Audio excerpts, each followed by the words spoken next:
Once upon a time, in a vast, green meadow bathed in the warm glow of the setting sun, lived a fluffy little bunny named Barnaby.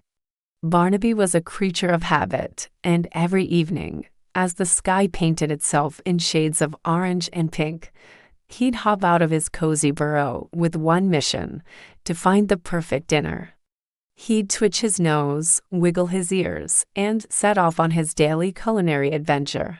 One particular evening, Barnaby's quest led him farther than usual, to the edge of a well-tended garden. And there, nestled among leafy green plants, he saw it. A magnificent, plump, red tomato. It was the most perfect tomato he had ever seen, gleaming like a ruby in the fading light.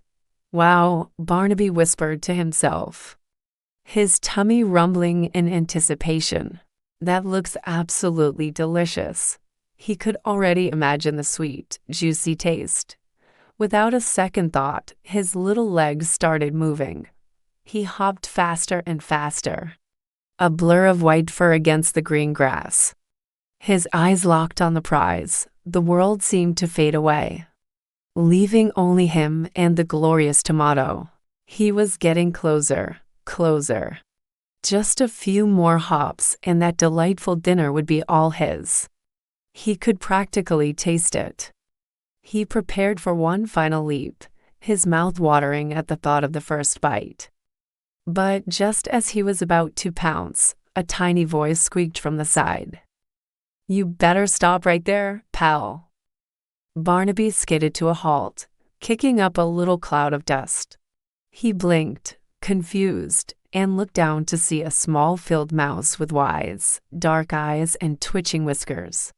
Annoyed at the interruption, Barnaby stamped his foot. "Hey, why did you stop me? I was just about to grab my dinner." He glared at the mouse, his hunger making him grumpy. The little mouse, whose name was Mortimer, didn't flinch. He calmly pointed a tiny paw towards the tomato. "Because I was watching from my hole earlier," he explained. "I saw the farmer who owns this garden setting that up. It's not just a tomato, my friend. It's a trap." Mortimer's voice was serious, and his earnest expression made Barnaby pause. "A trap?" He looked back at the tomato. It still looked incredibly tempting. Perfectly round and impossibly red. Barnaby's mind raced. He thought about how unusually perfect the tomato was, sitting all by itself, almost as if it were waiting just for him. A shiver ran down his spine. "Oh," he said, his ears drooping slightly. That explains the sweet-looking tomato. It was too good to be true." He realized how close he had come to danger. Turning back to the little mouse, his anger was replaced by immense gratitude. "Thank you," Barnaby said sincerely. "Thank you so much for saving my life." Mortimer puffed out his chest, a playful twinkle in his eye. He straightened his tiny frame and declared with a dramatic flourish, "Saving lives is my motto."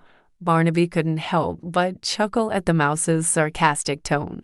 He had not only been saved from a trap, but had also made an unlikely new friend.